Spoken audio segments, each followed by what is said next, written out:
মূলত তিনটি বিষয় নিয়ে আজকে আমরা আইপিএফটি পার্টির তরফ থেকে আপনাদেরকে প্রেস মিটে ডেকেছি। আপনারা এসেছেন, আপনাদের স্বাগত এবং ধন্যবাদ।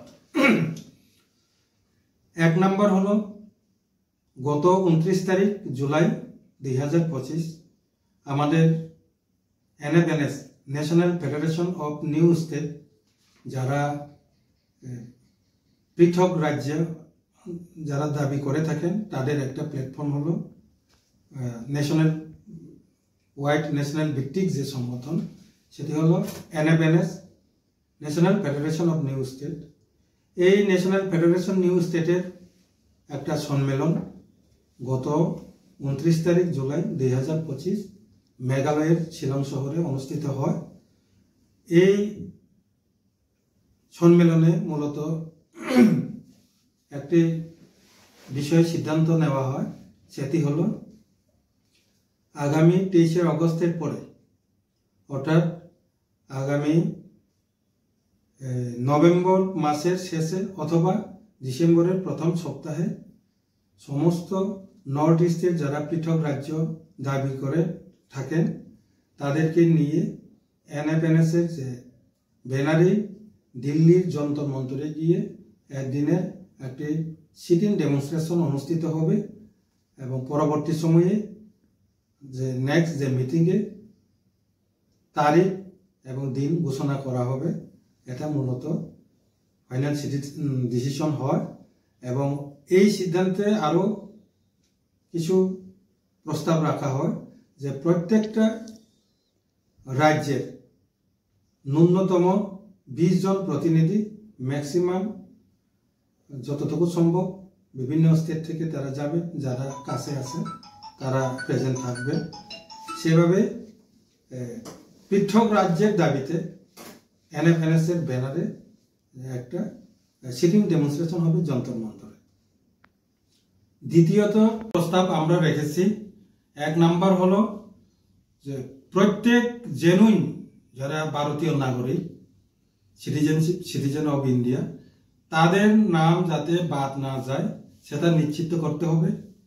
পাশাপাশি যারা অবৈধ যে ভোটার তালিকায় নাম উঠে রয়েছে তাদেরকে শুধু এসআইআর নয়, ত্রিপুরার জন্য যেহেতু আমাদের যে রাজ্যটা বর্ডার এলাকা, সেটাকে গুরুত্ব দিয়ে স্পেশাল ভেরিফিকেশন করে এনকোয়ারি করে যে ডকুমেন্টসগুলো সেটা ভেরিফিকেশন করে যাতে অবৈধ যারা নাগরিক আছে বা অবৈধ ভোটার সেটা বাদ দিতে হবে।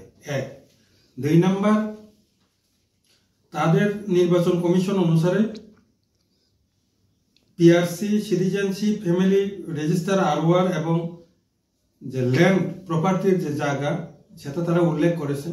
আমরা সেই জায়গাতে আরেকটি প্রস্তাব রেখেছি যে এর সঙ্গে 1971 সালের যে ত্রিপুরা রাজ্যের যে ভোটার তালিকা, ওইখানে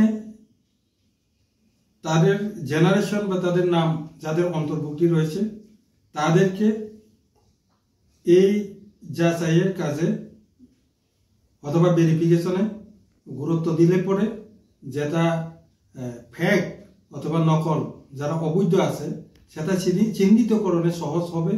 যে কারণে এই যে 71 সনের যে ভোটার তালিকা এক্সট্রাক্ট কপি সেটাকে যাতে ইনক্লুড করা হয় সেটাও আমরা দাবি রেখেছি। 3 নাম্বার যেটা দাবি হলো যে আপনারাও জানেন যে 1993-94 সালে এরকম স্পেশাল ইন্টেনসিভ রিভিশন হয়েছিল। এই রিভিশনের মাধ্যমে 1,35,000 ভোটার, ভোটার, ডাউটফুল ভোটার, যেটা অবৈধ, বাদ দেওয়ার জন্য তালিকা তৈরি হয়েছিল, কিন্তু পরবর্তী সময়ে তা যে কোনো কারণেই হোক বাদ দেওয়া হয়নি। সেটাকে মাথায় রেখে এক্সামিন করে আগামী যে এসআইআর হবে সেটা গুরুত্ব দিয়ে এইরকম ফ্রেশ একটা ভোটার তালিকা তৈরি করতে হবে। আর 4 নাম্বার, ইন অ্যাডভান্স আমরা যে ডিলিমিটেশনের ব্যাপারেও প্রস্তাব রেখেছি। গত যে ডিলিমিটেশন যে অর্ডার, যেটা 2008-এ একটা ডিলিমিটেশন হয়েছিল পার্লামেন্ট কনস্টিটিউয়েন্সি এবং বিধানসভার যে ক্ষেত্রগুলো, সেটা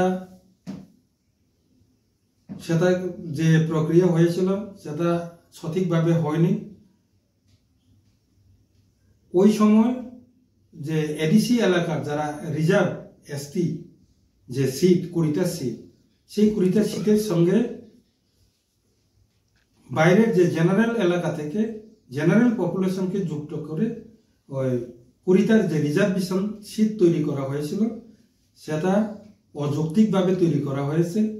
আগামী যে ডিলিমিটেশন 2026-27 যেগুলো ডিলিমিটেশন হবে, তখন এই 20টা যে রিজার্ভেশন সিট, প্রত্যেকটা রিজার্ভেশন সিট এটা এডিসি এলাকাভুক্ত এলাকাকে নিয়ে রিজার্ভেশন সিট তৈরি করতে হবে, অ্যাসেম্বলি সিট, এবং নন এডিসি থেকে কোনো পার্ট যাতে নন জেনারেল পপুলেশন এখানে যুক্ত করা না হয় সেদিকে মাথায় রেখে ডিলিমিটেশন যাতে করা হয় সেটা নজর দেওয়ার জন্য আমরা প্রস্তাব রেখেছি।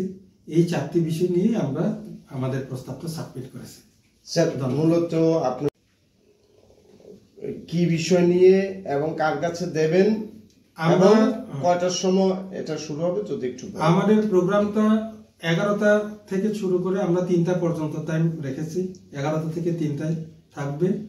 এরই মধ্যে ভারতের স্বরাষ্ট্র মন্ত্রীর নিকট থ্রু রাজ্যপাল গভর্নরের মাধ্যমে আমরা আমাদের মেমোরেন্ডামটা গভর্নরের নিকট সাবমিট করব to the home minister government of ইন্ডিয়াকে।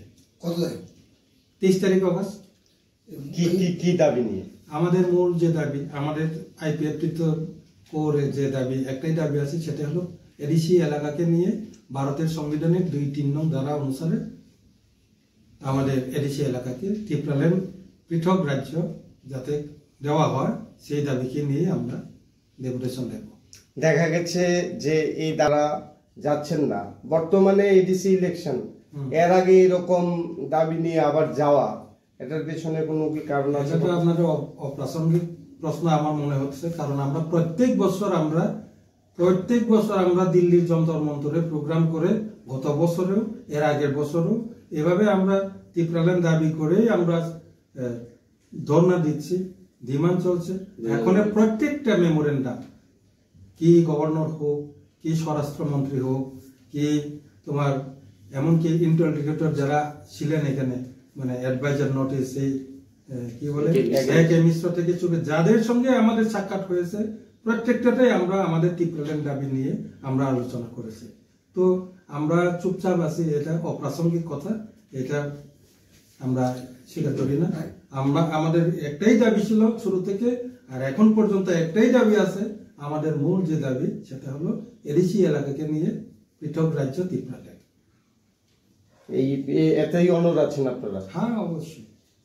এটা আইপিএফটি জন্ম নিয়েছে পৃথক রাজ্য। এই ক্ষেত্রে আগেও নির্বাচনে আইপিএফটি এই বিষয়টাকে কেন্দ্র করে এগিয়েছিল যে ত্রিপুরাল্যান্ড বিজেপির সঙ্গে অ্যালায়েন্স করার পিছনে এই দাবিটাই ছিল তাদের। সে তাদের আরেকটা দাবি হলো গ্রেটার ত্রিপুরাল্যান্ড, মানে ত্রিপুরাল্যান্ড থেকে গ্রেটার ত্রিপুরাল্যান্ড। আবার তারাও এখন বিজেপির সঙ্গে শরিক আছেন। তারপরও আপনাদের এই দাবিগুলি নিয়ে লড়াই করতে হচ্ছে। আমি বলছি তাদের দলের সঙ্গে বিজেপি দলের মধ্যে কি রকম অ্যালায়েন্স আমরা বলতে পারি না। বিজেপির সাথে আইপিএফটির যে অ্যালায়েন্সের একটা চুক্তিপত্র মৌ আছে, ওই মৌয়ের প্রথম 1 নম্বরে লেখা আছে বিজেপি এবং আইপিএফটি নিজস্ব দাবি সত্তা নিয়ে আলাদাভাবে তারা আন্দোলন করতে পারবে, এই জোটে এটার কোনো প্রভাব পড়বে না, যার যার দলের যার যার এজেন্ডা নিয়ে তারা করতেই পারবে। এই 1 নম্বর পয়েন্টকে বেশ করে আমরা অ্যালায়েন্স হয়েছে।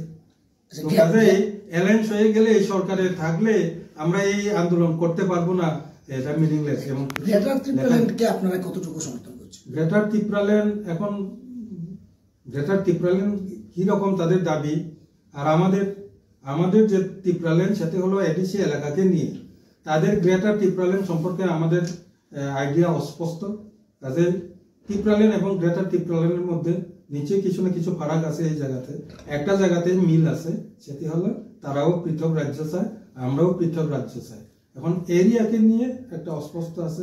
আমাদের ক্ষেত্রে স্পষ্ট দাবি যে এডিসি এলাকাকে ভারত সরকার নিজেই এই ট্রাইবেলদের জন্য ত্রিপ্রাসাদের জন্য দিয়ে দেওয়া হয়েছে, কাজে এটাকেই আমাদেরকে রাজ্য বানিয়ে দেব, এটাই আমাদের দাবি। মেমোরেন্ডামটা আমি তুলে ধরব, সেটা এটি হলো আমাদের রিসিভ কপি, যে কপিটা আমরা ভারতের নির্বাচনের কমিশনের হাতে আমরা সাবমিট করেছি। কি দাবি জানিয়েছিলাম বলছি, মূলত 4টি প্রস্তাব আমরা ভারতের নির্বাচন কমিশনের নিকট আমরা আমাদের দাবি সনদ বা প্রপোজাল সাজেশন রেখেছি। নাম্বার 1,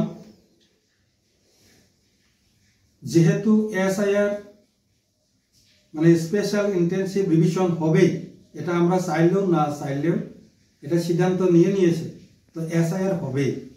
সেখানে আমাদের মতামত, প্রস্তাব, সাজেশন তারা চেয়েছে, সেই মোতাবেক আমরা প্রস্তাবে রেখেছি নাম্বার 1, যে কোনো জেনুইন ভারতীয়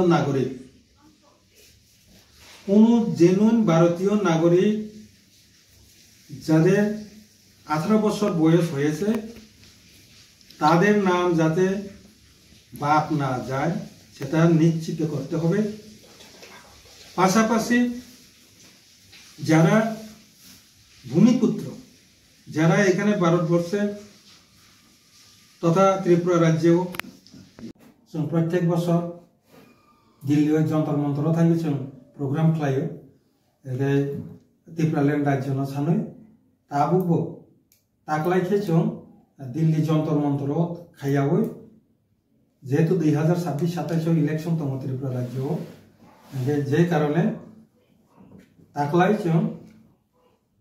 চিনি ত্রিপুরাল্যান্ड स्टेट को डिमांड दे जेता जों पाले फैमानि 23 तारिख अगस्त आबो त्रिपुरानि आगरतला सहराव खालायनाय जों आस्थाफल मैदानाव जमांगै राज्यपालनि डेपुटेशननि बिसिंथै थ्रु गवर्नर जों चिनि माननीय स्वराष्ट्र मंत्री भारत सरकारनो जों चिनि मेमोरेन्डाम साबमिट खालायनाय ओ तीनटा बिषयनो थैना जों दिनै प्रेस मिट होनानै ताऊ कोनो सोंजानाय 23 আগস্ট রেলি বদাसिम चेंनाय ते कोर्डनसिम चेंनाय 23 तारिख अगस्त चिनि 11টা থেকে जों प्रग्राम नारखा 11টা থেকে 3টা जरा 11টা সময়ও चिनि आस्थाफल मैदाननि जे किनार नर्थ गेट आजागाव जों जत्तनो गेदारिं नाय आरोनो हयते जों राजभवननि उद्देश्य जों रेली खालाय थांनाय ओमफ्राय ओ रेलीनि बिसिंथै चिनि प्रतिनिधि रिप्रेजेंटेटिभ मेमोरेन्डाम साबमिट खालायनाय मेमोरेन्डाम बो पॉइंट न विशेष मेमोरेन्डाम একটা চিনি দাবি মূল দাবি যে 23 আগস্ট আবঙ্কা তৃতীয় দিশে এলাকানতে ভারতনি সংবিধাননি 2-3 ধারা মোতাবেক ত্রিপুরাল্যান্ড রাজ্য গঠন মাখাইনে সেপারেট স্টেট আবনো চিনি মূল দাবি থানায় হামবাই